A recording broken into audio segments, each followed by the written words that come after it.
What's up, guys? It's Caliber. I'm back with another deck profile from Locals. I just got first place with pure Mitsurugi, proving that not only can you be budget, but you can also force your opponents to brick if you apply enough psychic mind pressure to them. So, pure Mitsu, 41 cards. I definitely would like to consider adding another engine in here because pure Mitsu, while it's cool, still feels a little bit frail. You do have an insane amount of consistency, but if your opponent sequences maybe the hand traps or their interruptions correctly, they can kind of stop your whole game plan, and you really need to see those snakes hitting the board. So we're going to get into it to get Cameraman Ray out of here fast. What do we got? So it's going to be 4 rituals in the main.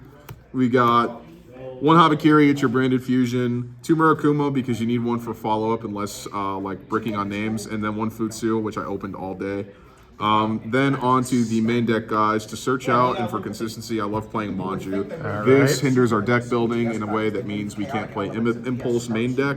You could, but it would conflict, so we don't. You only need 2 Aramasa if you're going to go that route, which is great because 3 was too redundant. 1 Kusanagi, the best card to loop back. You can cycle back your prayers, your purification after you've banished it to get an extra revive and push. And then the 1 Saji, the thing that I also opened with all tournament, but it's all good. It worked out.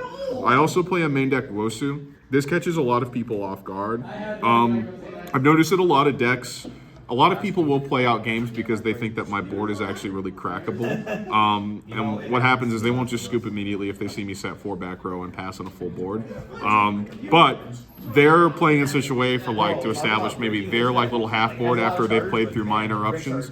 And then this will usually just answer the first or really the only solid defense that they have. And this just creates that turn 3 crackback OTK. This makes it free. People never see this coming out. This is also great searching out for just extra levels in case you have an awkward play with the ritual. It also gives another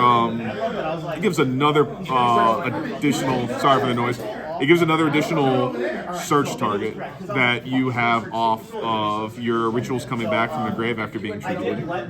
So that, the unexpected, I will say I've caught at least 3 people off guard today with it.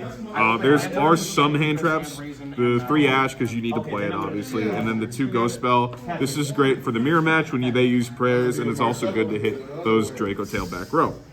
Alright, on to the spells, and there are a lot of them. We're on to 3 Mitsurugi prayers, mixed match rarities. We're on 2 ritual, because 2 is all you need. 1 Mitsurugi mirror to search off of the pre-preparation of rites that you will play. There was a game against Cameraman Ray where I was thinking I was going to have a great going second push, and then I Pot of Extravagance into another Pot of Extravagance, and then the Mitsurugi Mirror, making this very dead in my hand, and I couldn't sequence it in a better way, so it is what it is. There is a lot of consistency, but sometimes the consistency is so frequent that you do kind of ending up drawing redundant, otherwise dead hands. So which is why, as much as I like drawing cards, I think it's better to play a secondary engine such as Sky Striker or Orcust, which I will experiment with very soon. Talking about pots, we're smoking a lot of it. Yeah.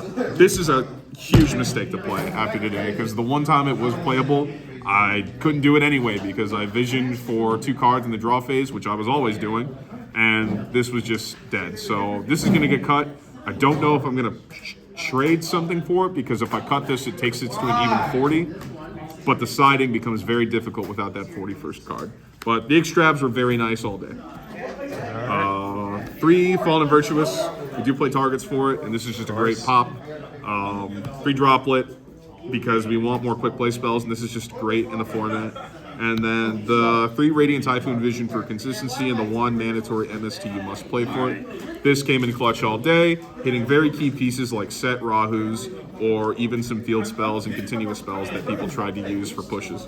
And then the last 2, the guarantee your plays go through. Absolutely. Sacked Ray with it, and then great purification because it's a negate in the game. Yeah. Then we go on to our extra. This is the prizer, by the way. So that's cool. 27. Yeah.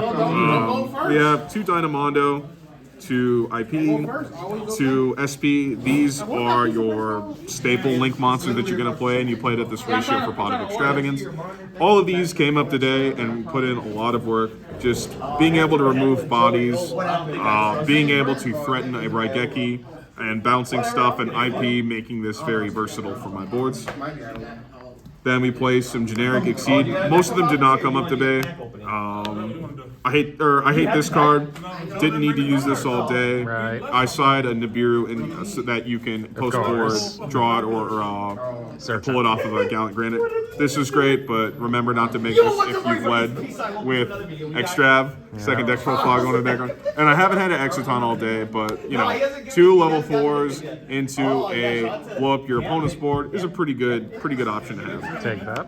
These instead of Zeus and Typhon, because Typhon and Zeus basically mean you either committed too many resources to try to clear their board, and they're probably cracking back and killing you, or Typhon is the surrender button in the form of an Exceed that you can summon. So these are just great end board pieces that if you understand that you absolutely need to hit something targeted, these will come up. You have plenty of bodies to circumvent the high cost of making them. Prayers, bringing back a Murakumo you detach to make with them. So not a big deal. I didn't go into them at all today, but they're there for that reason. Right. And then the last 3, 2 to search your Fallen and Virtuous, and then your extra spin back with something you've dumped off of Fallen and Virtuous. Onto the side deck. We have 3 Perulia, because this is great against Vanquish Soul and a lot of other decks that have multiple engines. Yep. 3 Fua to stop combos from comboing. If you see it, I didn't. Onto other monsters. Oh, dude! Ultimate. This is good to play against Stroll if you need another body for push. This came in great, stopping a White Force player from playing. And then Nibiru, because you can search it off of Gallant Granite. And then on to the rest of the cards. We have 2 Imperm because I can only fit 2. Yep. 1 goes in because you definitely need another going first card. And then 3 Impulse, which gets sided depending on whether or not you absolutely need to hit special summons, or if negating is not the problem but removal is, then you could probably leave this in the side. So that's the deck. Holy crap. Nice job, Joe. Appreciate you guys. Shout out to TGS Locals. Shout out to Gambit Gaming. They've been a big, huge help with testing and getting some cards. And shout out to the Chicago area. Chicago, baby. Appreciate it. All right. Perfect.